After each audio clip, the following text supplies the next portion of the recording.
right, everybody. I've got another very special guest for you all. I want everyone to welcome to the show, Pat Shand. What's going Welcome, on? Pat. How you doing? Good. How you been, man? I've been good. Summertime, trying to enjoy life. Yeah. How's your week been? Seems like it's been an eventful week. Yeah, week is cool. Just a few hours ago, I digitally released I Summon Cthulhu to fund my Kickstarter #1 to backers on Kickstarter. Um, and I'm actually freshly back from SuperCon in Miami, and man, con was crazy. In general, I'm in con mode right now. I'm doing more cons this summer than I ever had before. I did 2 weekends ago Florida SuperCon. Last weekend Eternal Con. I almost did Exotica Miami this weekend, but I had to just Miami is both heaven and hell to me, so I had to chill on that. And then next weekend I'm going to be in San Diego. Nice. Getting out there. Oh yeah. And am I correct that you also got nominated for Ringo? Oh no. I've actually never been nominated for an award, and no, that's not true. No? I've been nominated for a Prism Award, but I was about to go into a spiel about how like it makes me want to like stop writing and all that. It makes me want to just like like curse those who do. But the truth is I don't at all. Those awards are what they are. God bless whoever gets them, whoever gives them out. I've actually enjoyed going to the Eisners and just watching it in the past, but it's not it's not really part of my experience in comics or what I do. If it ever happens, cool. But it's not something that I really key into. Like I got bombarded yesterday by so many. Hey, I have a question for you. I have a favor for you, and I'm like, what's going on with me today? But it ended up just being a bunch of people asking me to vote for them for the Ringos. So I don't know. I'm happy for those who got like Travis Gibb does the Cthulhu anthologies. If they nominated Jim Campbell for letterer, which they should, anyone who doesn't is crazy. Then good for them. But no, it's not part of what I see. Yeah, I don't follow that stuff too heavily. Obviously, Travis Gibb got nominated, so it was on my radar, even though he's a bum. But for some reason, I thought someone said that you did, and I must be mixing you up with somebody else. I mean, bro, honestly, if it happened, this is how I would have found out. Yeah, is me being like, oh yeah. All right, if it ever happens, I'm gonna message you and be like, all right, Yeah, you got nominated for Ringo, dude. Yeah. But you got a ton going on. I mean, I remember in a private conversation, you had made the comment that you feel like you feel like you always have a Kickstarter happening, basically, was what you were getting at. Yeah. And I think that's true because you have one going on right now and another one popping up. So, I mean, yes. What's going on with you in Kickstarter? Are you just pumping them out or having a good time? To me, it's the same as I would be doing in the direct market if the industry was healthy, But instead, this is what's healthy. It's direct to consumer. So I am right now the place where creators have the best chance to connect with readers. So if I didn't always have something coming out, I would be wondering why not? How do I get there? So that's what I've been wondering for the past few years. How do I increase input? How do I connect with my readers on a deeper level? How can I elevate myself through this platform? Which, Charlie Stickney and I always talk about this on Discord chats, in my newsletter. People compare every new publisher to, oh, this is the new Image. People just compared Distillery to, oh, this is the new coming of Image. How is a company that's hiring the same creators that Substack hires, that Marvel hires, all these tried and true DM collectible names? That's not breaking out. That's just repetition. To me and to other creators like myself, Image, that revolution was about creators putting the industry and the future of their careers in their hands and giving the readers something cool that they wanted. To me, that's crowdfunding. That's Webtoon. It's Kickstarter. It is direct to reader. That to me is the mode right now. It's the best way to just connect deeper. I was talking about this in my newsletter yesterday too, about how comics is following the music industry. In the music industry, right?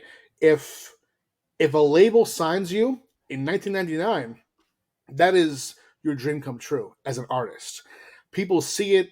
I remember it was such big news that 50 Cent signed a deal with Shady Records and Aftermath for $1 million, and people were like, "Oh, he's good for him. He's put on," and that was the mode then. Now in music, if someone is signed by a label and boosted by a label, what are they called? An industry plant.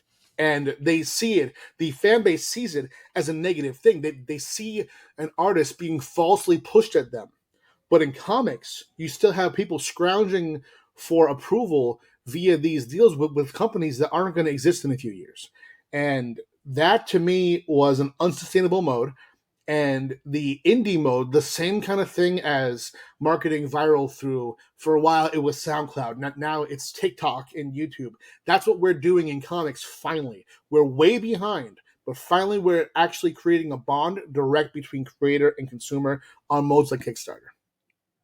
So are you of the mind that I am kind of been in recently where there's going to be like a comics crash, and not in the way that like Marvel and DC are done, but I'm saying like a lot of these underneath. So we got Marvel, DC, and then we've got Image, IDW, Oni, so on and so forth. And maybe some of those ones underneath it, um, like you said, Distillery and a few others are just going to go away, and we will be stuck with the higher ups and maybe a few stragglers like a Scout or a Source Point or something. I wouldn't say those names. I don't think. I don't know. Like I don't feel that it will happen. I feel it is happening. Mm-hmm. I think that a lot of these companies um, that are still around are trying to find new modes. Like you mentioned, Scout. Scout is leaning heavy into whatnot. I think that's cool, and I'm interested in doing it myself because it's every platform like that really intrigues me. What intrigues me more is a company that does it themselves. Zenoscope paired with Whatnot briefly, and then they were like, no. And now they do it themselves. Watching their streams, they're direct from Zenoscope, which is a family based company, to readers, to buyers, collectors. It is incredible. I've talked about this a lot before too, but I'll watch a Zenoscope stream, and Jason Candelas, salesman, he'll have box 1, 2, 3, 4, 5, etc. He'll say box one, $900, and he'll start listing what's in it, and the comments are already claiming it. $900, they're claiming it. They don't even know what's inside of it. The sales direct have gotten that good from Zenoscope to buyers. So that kind of thing, Whatnot, or taking the Whatnot model and improving it like Zenoscope has done, that to me is what makes publishers stay alive. It's why people who don't innovate and they're at the center of a company, those companies might be struggling or might be on the way out of the door right away.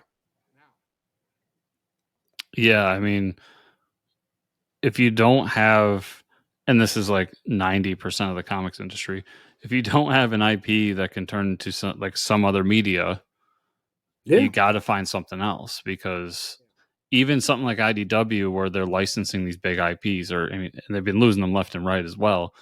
But like, how long can you sustain that without your own IP? Which is why I think IDW Originals is the thing now. Um, so it's interesting to hear. Like, I'm not in the Whatnot community, so I don't know what's going on over there. That's kind of a blind spot for me of the industry. So it's interesting to hear that. Yeah, and those licenses are getting very, very, very expensive too. I leave no stone unturned. Okay, Mhm. as a creator and publisher, I look at everything interesting I see people do, and licenses are very, very interesting to me because I came into comics as a reader because of licenses. I was seeing TV shows that I love continued in comics, so I thought, let me try this out. And I tried it out, and then I branched off into seeing writers that were on those on other books, and then I saw how great of a medium comics is. So that kept me around.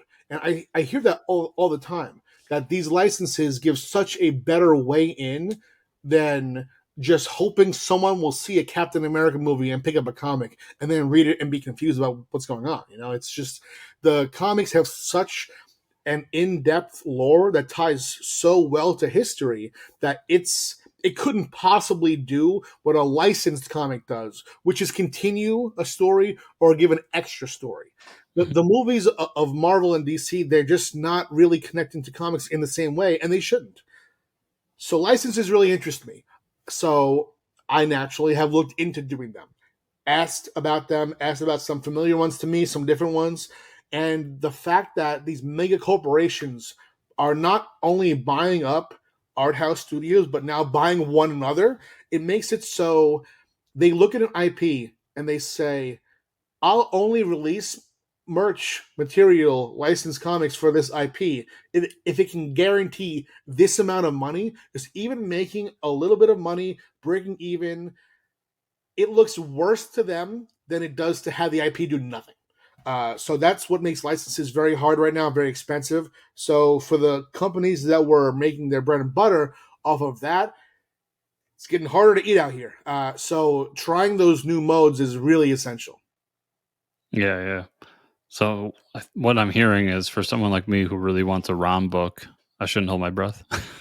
Hey, I think that everything that was once popular comes back around. Things change constantly, and I have hope for that for the future. But for now, no, yeah. I am ready to have my heart broken next week. Well, this week, as you're all listening to this, that at San Diego Comic Con, Marvel's announcing a new ROM book. I'm all in on that idea. I know I'm gonna get my heart broken, but I'm here for it. But so, kind of shifting the table back to you. You said at the beginning you just released the I summoned Cthulhu to fund my Kickstarter #1 digitally. Yeah. Um, so I guess first, I know it's only been a little bit. Have you heard anything back from people, or are people reacting to it? Yes. The truth is, with crowdfunding, sometimes, you put out a book and it isn't the same as a release day in comics. In comics, the direct market, I should say, it's structured where books come out Wednesday, people are Hmm. talking about them on Wednesday. Less true for crowdfunded comics because we operate on our own scale, and sometimes we do tiered releases. Today, I managed to fund to us fulfill all of it, so everyone got it at the same time. But I heard more about this specific book than I have about almost anything I've done on a major release day, and I believe that's because this is the overall concept is that it is a parody of the trends in the comics industry. It follows a writer who is based on myself, and the vibe is sort of like, this is the end.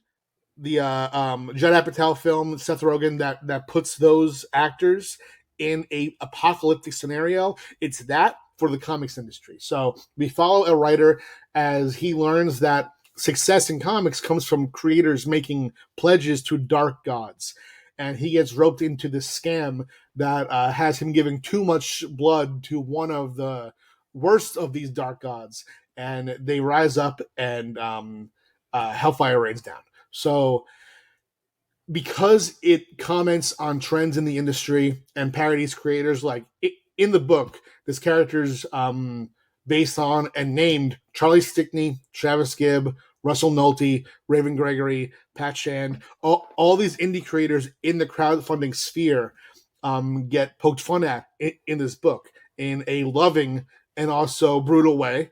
And just that alone, and how it focuses too on the depression of a struggling Kickstarter, of going to a convention and having a booth over here doing beautifully, a booth over here crowded with people, and it's as if Moses parted the sea right in front of your booth. So that kind of thing where uh it just comments on the creator's struggle in a funny way that's also kind of real. So that's why I think that, especially creatives reading the book, it's going to hit something for them immediately.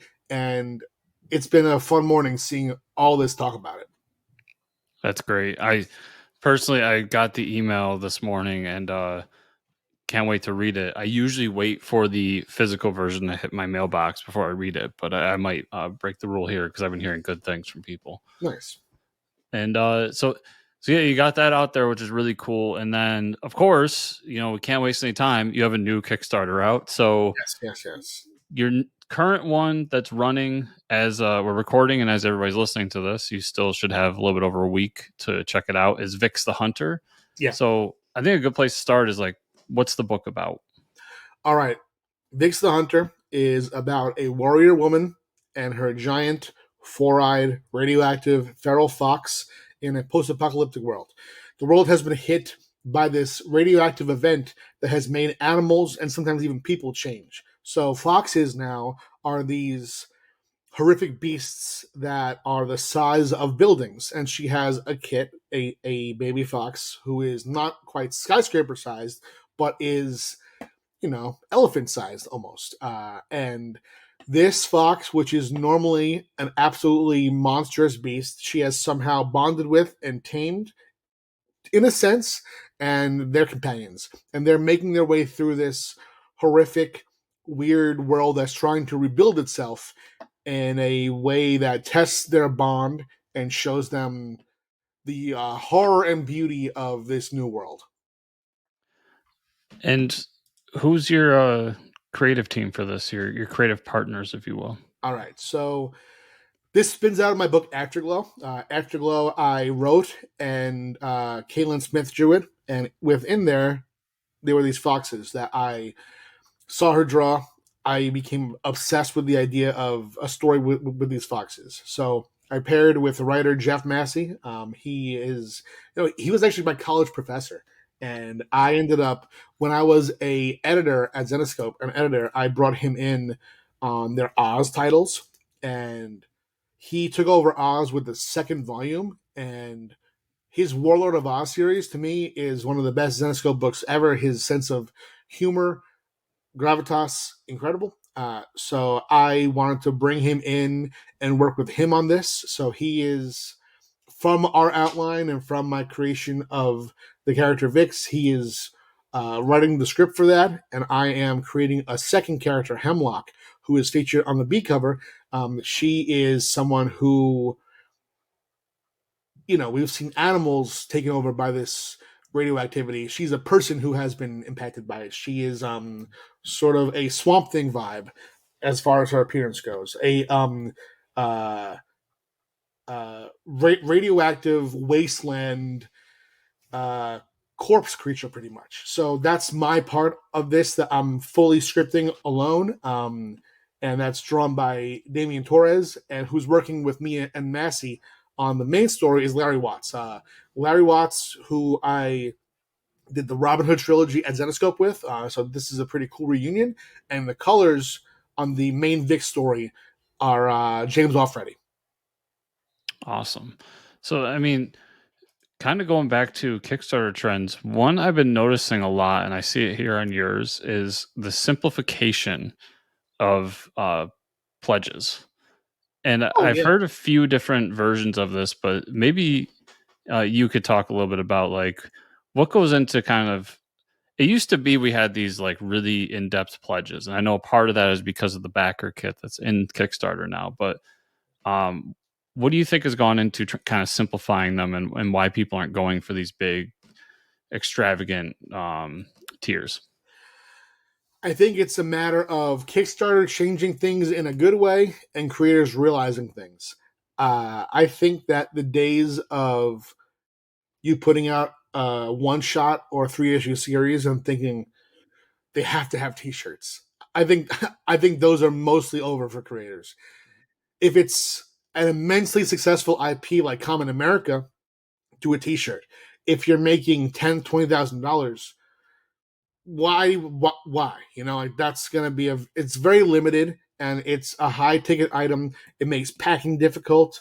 It it's just not to me. It isn't the move. And like you said about Kickstarter, we used to have to go to BackerKit to have an add-on menu. Now Kickstarter has a functional add-on menu with images. So I just feel as if the pledges are so much more customizable that, for example, I have a tier for every cover, digital, digital deluxe, and a mixture, a bundle of the covers.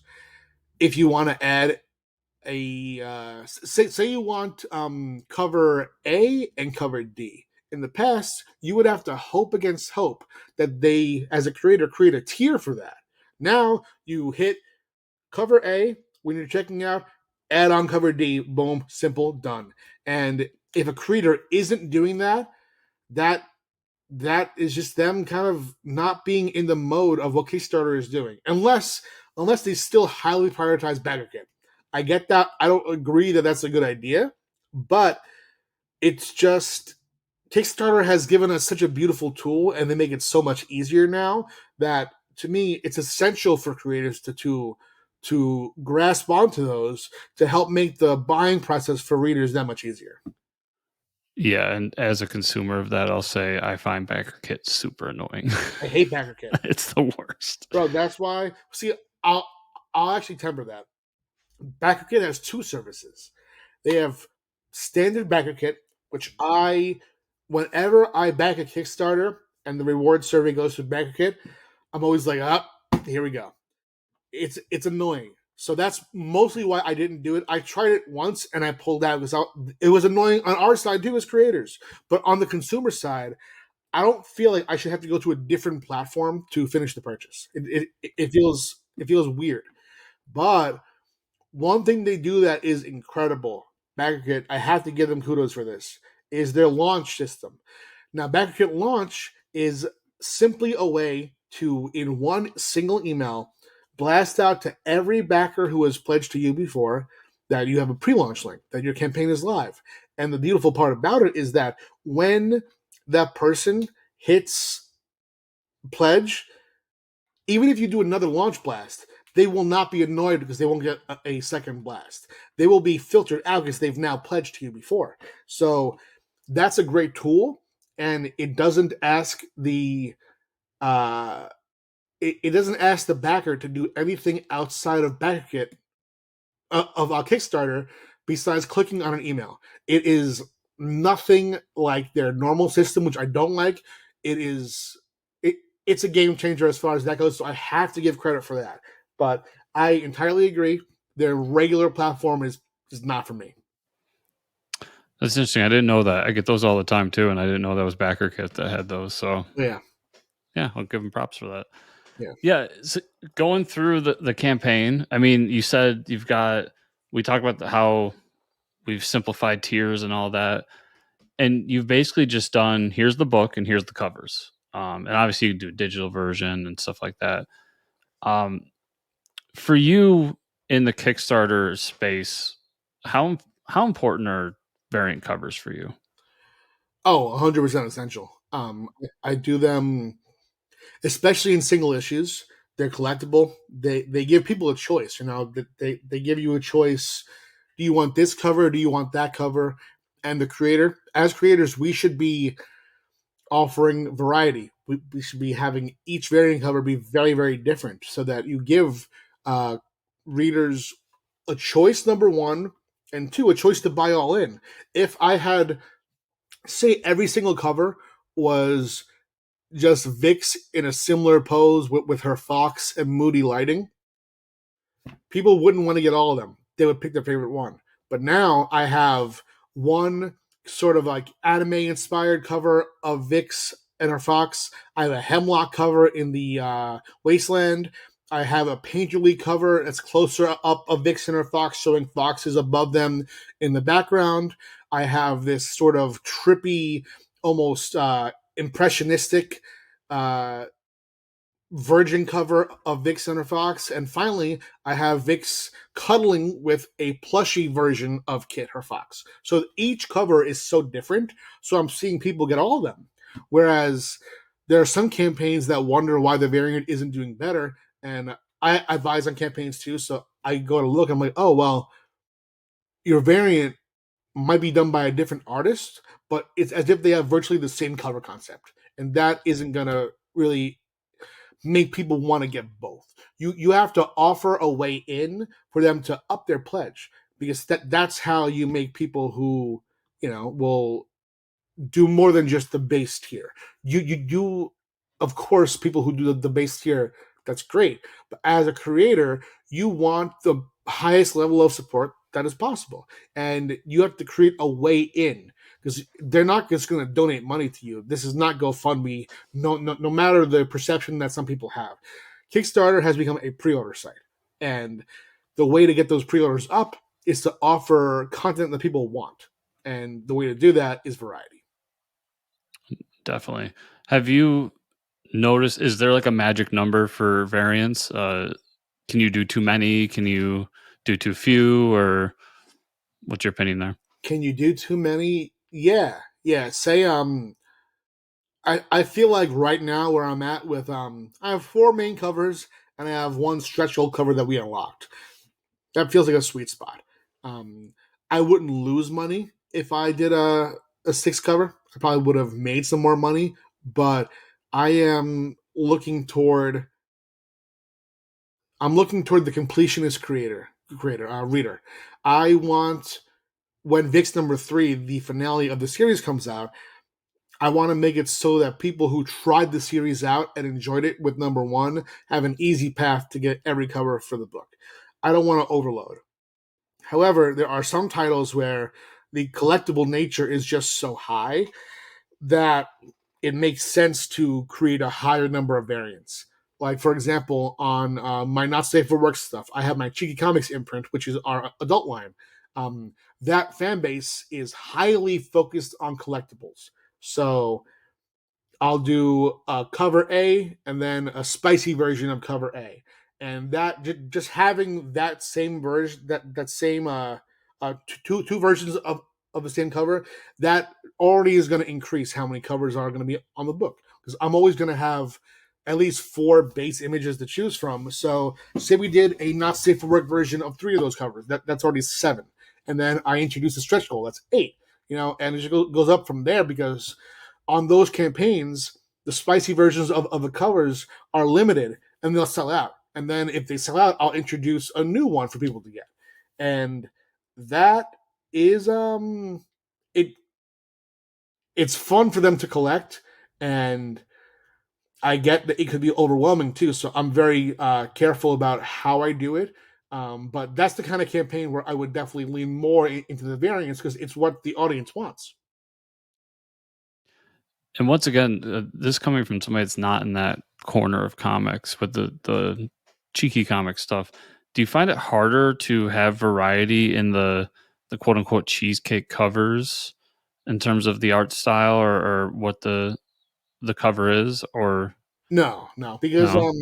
here's the thing. I feel like if you approach it as this is a sexy character, and the way that we sell it is because her design is sexy, that I don't do.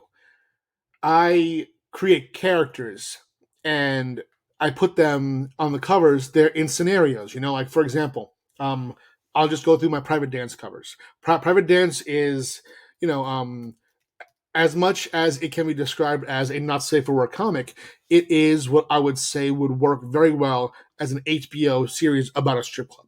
It's a character driven, story and character focused series that takes place at a strip club. So we have our main cover is a wraparound showing a very detailed scene by Connor Hughes, who draws White Ash, of the club. So you see stage, guys throwing money. You see each guy has a very different nuanced expression. You see on the side that there's a bottle service section. There's an interaction between a guy and 3 female customers. Then there's a second stage in the background, and it's just a very detailed, story-driven image.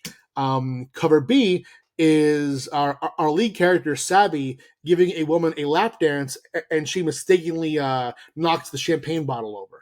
Cover C is a stage pinup. Cover D is a stage pinup.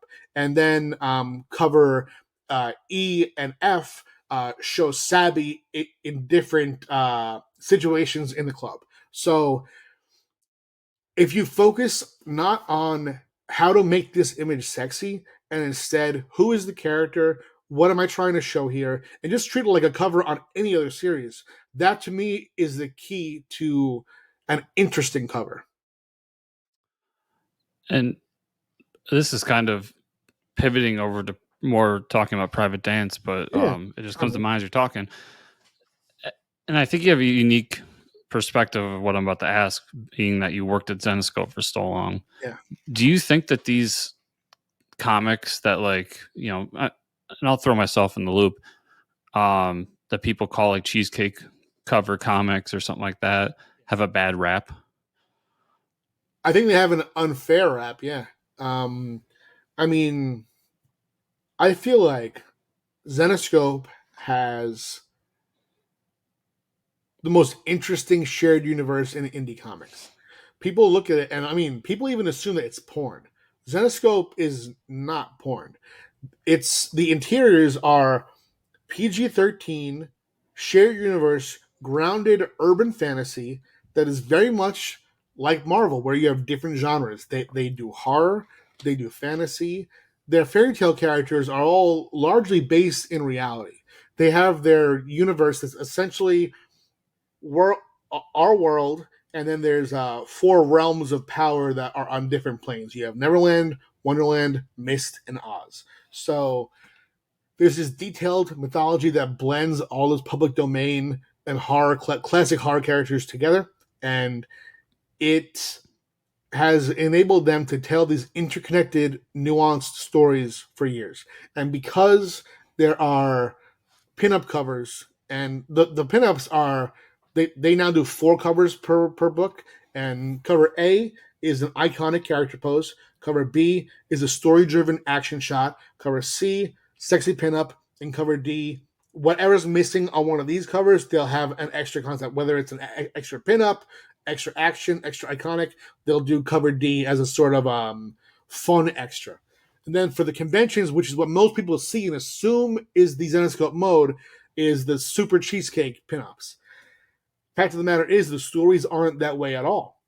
So, yeah, I think that assuming it's something that it's not is unfair. But at the same time, too, I have to say the fact that people would dismiss a story for having sexual elements, even though Zenoscope doesn't in the interiors, if it did, they dismiss it. People think that sex for some reason is should be off topic in comics, and meanwhile they'll binge Game of Thrones and call it one of the greatest shows of all time. Game Mhm. of Thrones has more sexuality and more um, focus on that kind of thing and sells itself through sex. All those shows do more than Zenoscope comics ever have. And I kind of I was defensive of it in two ways. I was defensive in the mode where I was like, wow, they don't get it because they don't read it, you know. So I would see my peers, you know, talk shit about Zenoscope. And what's funny was I would as an editor for them years ago, um I would do a convention with them. We'd be having a great time promoting the books, and then I would see a peer of mine make a negative comment about Zenoscope on Twitter and say, "Hey, I you know, I'm across from the Zenoscope booth. I had to stare at these, you know, big bolt-ons for the full convention, you know." And I'll see that kind of like a negative comment where it's disguised as a joke, but really they're just sort of shitting on Zenoscope in order to get some industry Twitter clout, you know. Mhm. So back then, what I would do was I would reach out to them on email and say, "Hey, I love your work," and in some cases it was true. I love your work. I would love it if you would pitch for Zenoscopes. For example, Grim Tales of Terror. Would you pitch for this horror anthology? Would you pitch on this series? And in every situation, the tweet disappears and the creator's excited. Because the truth is, as soon as they look deeper, they see what it is, number one. And number two, they're hungrier for the actual gig when it comes down to it than they are the Twitter clout. You know, they are only willing to talk about who they don't want gigs from, but then when it comes down to it and they're offered the gig, they're like, "Oh, let me just not do that." You know, so that always was my method there. But also, what bothered me was just this shame around sexuality. It's disguised, and it's made to seem as if it's this liberal thing. It's not. That's a very puritanical, conservative way to be, is to be anti-sex. So I never got why you would see creators doing, oh, I never resorted to porn, I never resorted to this.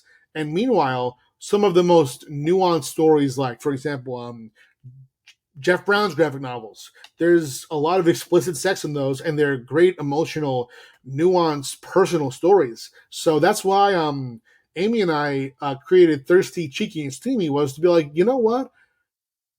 This fear of sexuality in comics, an industry where the most popular story is ripped dudes beating each other up wearing tights. Like why is that the why is that more universal than a story about love, sex, fucking? Why? I can't fathom it. It's so much further from the human experience than sex is. So we paired to tell those stories in those 3 volumes, and they were so much fun that I wanted to keep it going. I felt Mhm. as if it's just such an underserved market. You have what? You have Ojoy Sex Toy. You have Stepan Sejic is doing Sunstone, which to me is the industry leader as far as that goes. And you have Smut Peddler. There's almost nothing else as far as actual character-driven comics about sex. I'm for sure missing some things, and there's a lot of web comics about it. Um, Yeah, I think of but sex criminals every time. yeah, but they don't do explicit sex. Oh no, they don't do explicit, but it Yeah, centers around sex. Yeah. yeah. But Sex Criminals is great. Yeah. Hmm.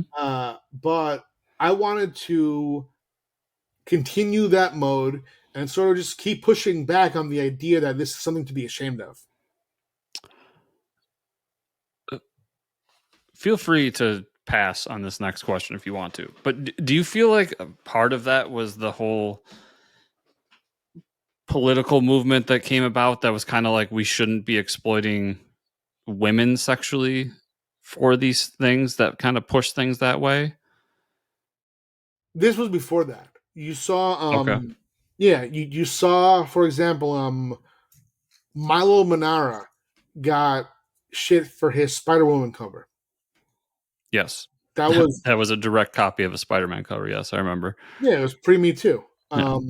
And you saw, guys like Frank Cho before any of that stuff was really pushing back with the whole like he has that line of outrage comic covers, and I think that what happened was we saw people on Twitter. I don't think it comes from anything good. I don't think it comes from trying to protect people. I think it comes from trying to protect yourself. These creators, they saw some creators who had a very puritanical reaction to sexual imagery, and they got some traction on Twitter. And this kind of thing got popular because it's like witch hunt type shit.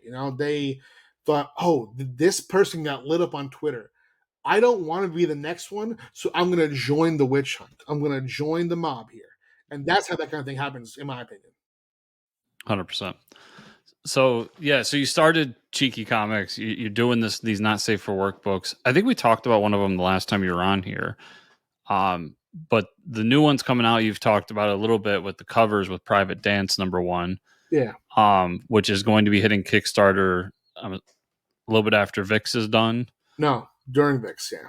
during Vixx. So yeah, so most likely around the time you're all listening to this, it'll be Yes. live. So what is that book? Private Dance is an ongoing story that takes place at a strip club. It follows the lives of the dancers, the bouncers, the customers, and the owners. The lead character is Sabby, a young woman who is sort of spiraling through life right now.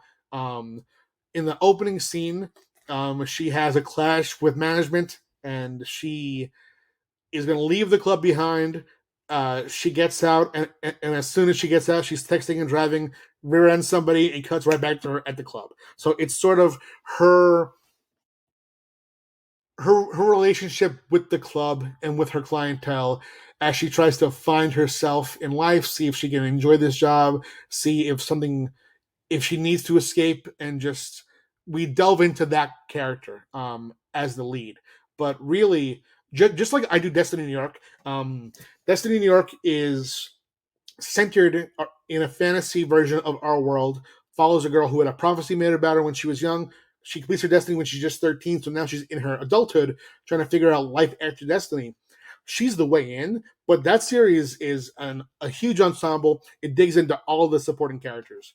Private Dance is much the same way, where we are seeing Savvy, who is having a personal identity crisis as our way in, but we then expand out and will dedicate entire issues, arcs to her supporting cast, customers, bouncers, all that. So it is a realistic, humorous, dramatic, intense, and revealing look at what it's like working at a strip club and going to a strip club. And who's the creative team on that one? That is me. I'm scripting it. Yishan Lee is drawing and coloring it.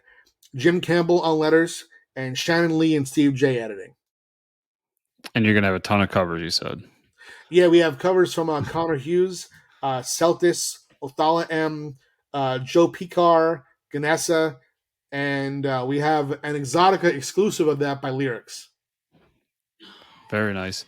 It sounds it's an idea that I had thought of, and obviously I don't have millions of dollars to make it happen, so it'll never happen. But I always thought it'd be funny to set like a '90s style sitcom in a strip club, Yeah, and it sounds like that, just on a more serious note, like to yeah. put I it a little bit. mean, yeah. There's seriousness. There's humor. It covers everything. You know, I want it to be just like life, and I put a lot of market research into this, so it's gonna definitely ring true. Market research, I like it, man. Yeah, And so you got these two going on, like you said, like we said earlier. You always feel like you have to have a Kickstarter going on. yeah. How many more do you think you're going to be able to get done this year Let's take a look. The total for this year is 19. And so I'm far? no. By the end of the year, Oh, um, okay. 1, 2, 3, 4, 5, 6, 7. I'm 8 in right now, so I have a long way to go. So you're hoping to do 11 more Kickstarters this year. Wow. 10 or 11, yeah. Very nice, man. Working hard over there. Oh yeah, I really enjoy it. It's sort of like this. I see a company like Vault. They'll put out like 4 or 5 books in Diamond previews Hmm. a month, and well, I can't do that in I feel like I could do more than that. So I just feel like what makes it a little difficult for me is that I also choose to lean into the graphic novels. So that's essentially a volume of Destiny New York is not the same as an issue of Private Dance. An issue of Private Dance is 22, 24 pages, and I may do a bonus story there. So like what tops of content, 30 pages. Destiny New York, that's gonna almost hit 200 pages this year. So that is 5, 6, 7, 8 issues. So so doing one of those really has an impact on the schedule. And I love the graphic novels though. Yeah. I used to do just those. Like last year I did 1, 2, 3, 4, 5 campaigns, and they were all full length graphic novels. So this year I switched the mode to half graphic novels and half single issues. Um, but I just didn't lighten the load. I just added to it. But yeah, no, I feel what these publishers could do, I could do all that and more myself. And I have developed a small team that I believe in, and this is just the beginning of that growth. Yeah, I always heard from quote unquote professionals working at like a Marvel or DC and an Image and all that, that you need to have like 4 books to kind of sustain your lifestyle, your income. Like that's what you needed to kind of at bare minimum to keep going. So if you think about that, that's 4 books, hopefully 12 issues, and we're talking about writers here. 12 issues a year, plus maybe an annual, but we'll just stick with the 12. That's 48 issues a year that a creator will be putting out. Yeah. So, I mean, yeah, 19, it sounds like a lot on Kickstarter, and it is a lot on Kickstarter because you're doing more than just here's the script. Oh, I got to redo it. Here's the script again. You're actually packing them up and sending them out and everything. Although I'm sure you get a little bit of help with that these days. Yeah, I have a team, but I am in every single packing session. And the truth is, though, that the more sometimes takes longer than the actual creation of the book. Booking covers, coming up with cover concepts, marketing plans, planning for my team to meet, doing conventions. And that doesn't even cover the work for hire that I do. I still I have major runs right now going on at Zenoscope. I do a 32-page issue of Van Helsing every other month. I'm writing as of issue 9, I'm taking over Miss Meow from Merck Publishing. I have things that Devils do that I'm doing. And earlier this year, I was working on a game, writing for this game where it was a full time weekly job doing that. So it's a lot. The 4 comics per month, man, oh man, oh man. I I don't know if I could sustain what I do off of that, but maybe for an immense page rate. But I, man, I do a lot. Yeah.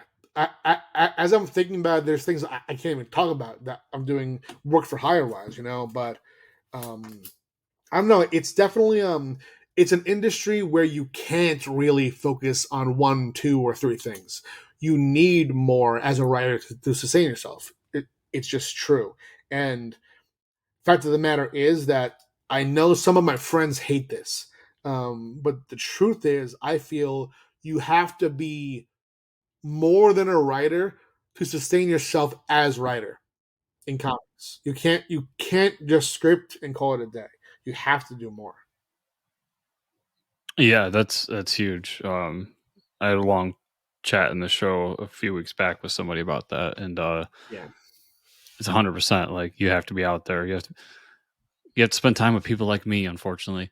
But but yeah, you have to be on social media and everything. And I talk about it even on my side all the time. If I could quit all the social media, I'd be a much happier man. But Oh, same. I that's where mean, we're like, at. I would probably just do TikTok still. But yeah, I don't want to be on Twitter. Like,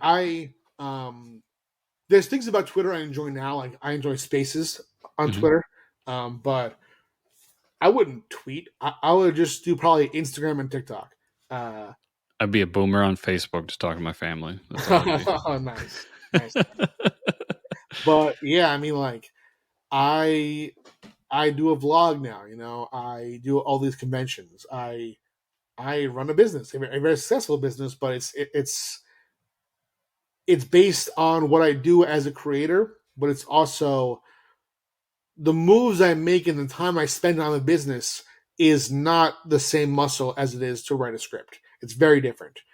So it takes a lot for sure, for Yeah. sure, for sure. Yeah. Speaking of doing a lot, I mean, you talked a little bit at the top about all the cons you're doing, but you're doing San Diego here. As we're talking, you're probably there, or as you're listening, I should say, you're already there. What do you got going on at San Diego? All right, San Diego. I appear at 4 different booths. Kickstarter has a booth there for the first time. Zenoscope, Black Mask Studios, and Devil's Due. Devil's Due, I have a new announcement there. Black Mask will be signing Destiny New York and Gangster as Barista. Zenoscope, I'll be chilling. And Kickstarter, I'm bringing some of my own books to sell there. Um, I have panels there. I have 2 indie comics panels that I'll be posting on my Twitter as far as what time and where you can find me. And on Saturday, right before my Kickstarter signing, I have a Black Mask panel that I'll be doing talking about my work there. Awesome. So, I mean, Pat, thanks so much for taking the time and talking. I don't want to take too much more of your time, but we should let everybody know where can they follow you if they want to keep up with what you're doing and what Kickstarters you got going on. All right, I'm on social media at Patchand everywhere. My company is spaced between Ent everywhere. my adult company on Twitter, Comics Cheeky on Instagram, Cheeky Comics. I have a newsletter. It's tinyletter.com/patchant. Find me there. I'm going to be posting everything I do on all those platforms and now Discord as well.